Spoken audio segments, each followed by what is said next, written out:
নমস্কার। আজ 17ই আগস্ট না 18ই আগস্ট 2025, একদম পয়লা ভাদ্র। আমরা আজকে এসেছি মোহনপুর, বিনোদপুর, পূর্ব বর্ধমান, রায়না। তো এখানে আমাদের গোবিন্দভোগ চাষ হচ্ছে, অনেক দিন ধরেই হচ্ছে। এখন তো আমাদের সুভাষবাবু আমাদের গাইড টোটালি, তো ওনার নিজের মনে পছন্দ হয়েছে, তাই সকালবেলায় আমরা এসেছি যে জমিটা আজকে ভিডিও করার জন্য। অসাধারণ আমাদের এখানে ধান হয়েছে। তো সরাসরি আমরা এখন আমাদের টোটাল কোম্পানির মামাবাবু হয়ে গেছেন উনি, তো ওনার কাছে চলে যাচ্ছি সরাসরি।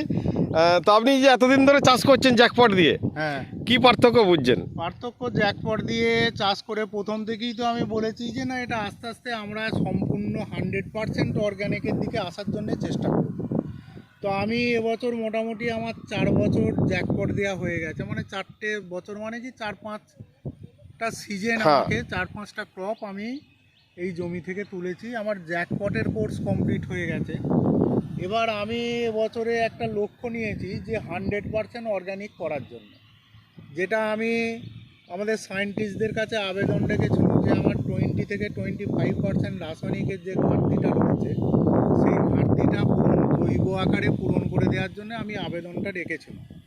তো যাক, সেই মালটা এখনও পর্যন্ত আমার কাছে এসে পৌঁছায়নি।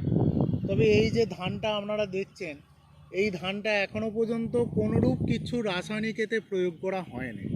শুধু আমাদের যেটা এগ্রিভিটা গোল্ড, মানে যেটাকে আমরা বল বলি, সেই বলটা 2 কেজি করে দিয়ে এটা রোয়ার হয়েছে। এইটা রোয়ার ধানটা দেখে মনে হচ্ছে যে এটা প্রায় 1.5 মাসের ওপর বয়স হয়ে গেছে, 2 মাস বয়স হয়ে যাবে। তো এত বৃষ্টির চাপ গেল, এত বৃষ্টির চাপ গেল, এটা 15 দিনকাল ধানটা প্রায় জলের তলায় ডুবেছিল। তারপরে দেখা গেল যে বলটা দিয়ে থাকার জন্যে সেটা আমাদের গাছের স্ট্রেংথটা এমনই একটা হয়েছে যে জল বয়ে গেলে পরেও এই ধানটাকে ল্যাপটাতে পারবে। তো সেই কারণের জন্যে এটাকে কি ওই জলে ডুবে থেকেও ধানটা ঝাড় হয়ে গেছে। আপনারা দেখুন একবার ধানের ঝাড়টা, আবার কাঠিটা দেখুন শক্ত কেমন। কাঠিটা আমার মনে হচ্ছে 22টা-24টা করে প্রায় কাঠি। কাঠিটার চেহারাটা কেমন আছে, কাঠিটা শক্ত কেমন, স্ট্রেংথ আপনারা নিশ্চয়ই দেখলে পরে বুঝতে পারবেন যে এটাতে যে আমি রাসায়নিক দিইনি। হয়তো দেখে আপনাদের বলছি, সেটা শুনে মানে মিথ্যা মনে হবে, মিথ্যে বলা হবে। মাঝের ঝাড়গুলো দেখুন না শুধু একবার দিয়ে সেটা আমি সেই জন্যই ডাক্তারবাবুকে বলবো যে এটা একটা মানুষের কাছে পৌঁছে দিন যে কোনো রাসায়নিক ছাড়া যে ধান হতে পারে, সেইটা হয়তো আমাকে এমনি সবাই মিথ্যেবাদী বলে যে আমি যা বলি নাকি সব মিথ্যে কথা বলি, যে না এতে অনেক কিছু চাপান দেওয়া রয়েছে। কিন্তু আমি যেটা জ্ঞানত বলছি যে শুধু 2 কেজি করে বল দিয়ে আমাদের আছে। ধানটা নিলেনের পর দেখুন যে সাইডের পাতাগুলো মনে হচ্ছে একটু লাল হচ্ছে, যেটা একটা গোড়াতে ফাঙ্গাস জাতীয়, মানে গোড়া মরার যেটা রোগ মানে বলে, সেইটা মনে হলো যেন হয়েছে। তো সেই জন্যই আমি এটাতে ন্যানো স্প্রেও করিনি, বালতিতে জলে গুলে আমাদের Srijita nano plus, Srijat nano plus যেটা, সেটাকে ওই আমরা বালতিতে গুলে আর মগে করে ছড়িয়ে দিয়েছি। তাতে দেখছি যে ধানটার আমূল পরিবর্তন। আপনার একই সঙ্গে বা 5 দিন আগে পরে রোয়া, এটা হচ্ছে 7 দিন পরে রোয়া। এর জমিটা অলরেডি দেখুন বিভিন্ন জায়গায় রোগের উপদ্রব দেখা যাচ্ছে, কিন্তু গাছের গ্রোথ অনেক পিছিয়ে। মানে আমাদের এখানে যে দেখুন একটা গোড়া মরার যে রোগ, হ্যাঁ অলরেডি রোগ দেখা যাচ্ছে। আপনি এটা আবার হাত দিন, এটা জ্যাকপট ছাড়া জমি, এটা হাত দিয়ে দেখুন কোনো গাছের কাঠির কোনো স্ট্রেংথ আছে, হাত দিলে পুনি ভেঙে যাচ্ছে। এটা একবার কয়েকটা নুইয়ে দেখান দেখি। আচ্ছা, আর এইগুলো কোনো একদম পুরো গোড়া সমেত ফেলছে, এর কোনো ডাঁটা কোনো হেলে অনেক কিচ্ছু না, শুধু না শক্ত কথা, আমি তো হাত দিয়ে চেপে দেখলাম বিরাট শক্ত, মানে দেখে মনে হচ্ছে না আম্রপালি ধানের মতো শক্ত লাগছে গোড়ার। মানে আমার বলার বক্তব্য একটাই কারণ হচ্ছে যে রাসায়নিক ছাড়াও যে ফসল একটা হতে পারে, সেইটা আস্তে আস্তে, মানে আমি এটা একটা চ্যালেঞ্জ নিয়েছি যে প্রমাণ করব যে না জৈব চাষ হতে পারে। এটা আমার বহুত দিনের ছোটবেলা থেকেই শখ। যখন রাসায়নিক আসে আমি যতটা পারি অ্যাভয়েড করে যাওয়ার চেষ্টা করি।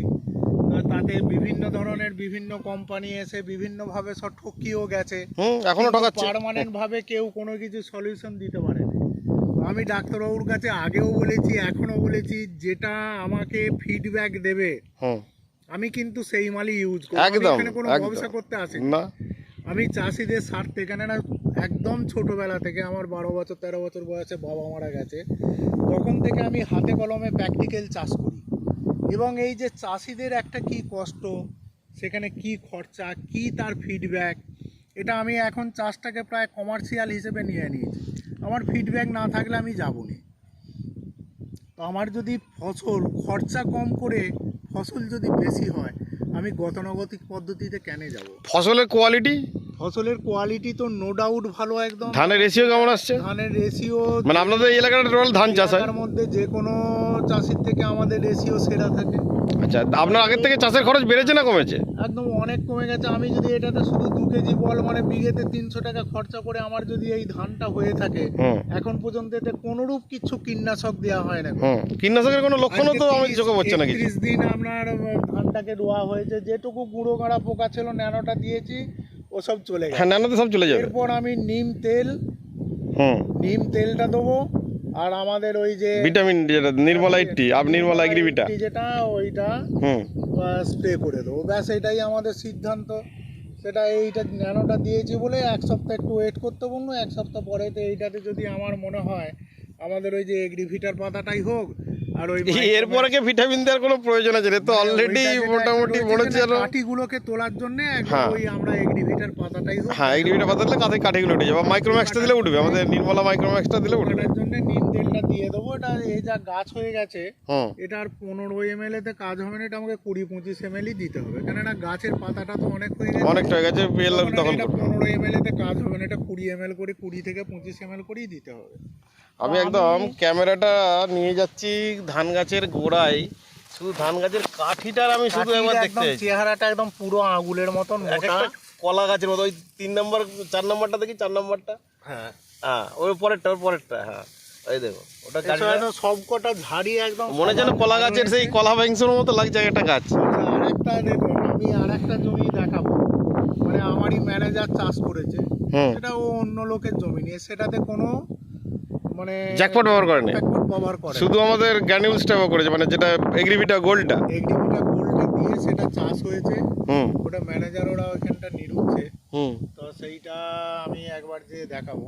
ঠিক আছে। আচ্ছা, আর একটা জিনিস, ওই লাল ছন্নটা যে একবার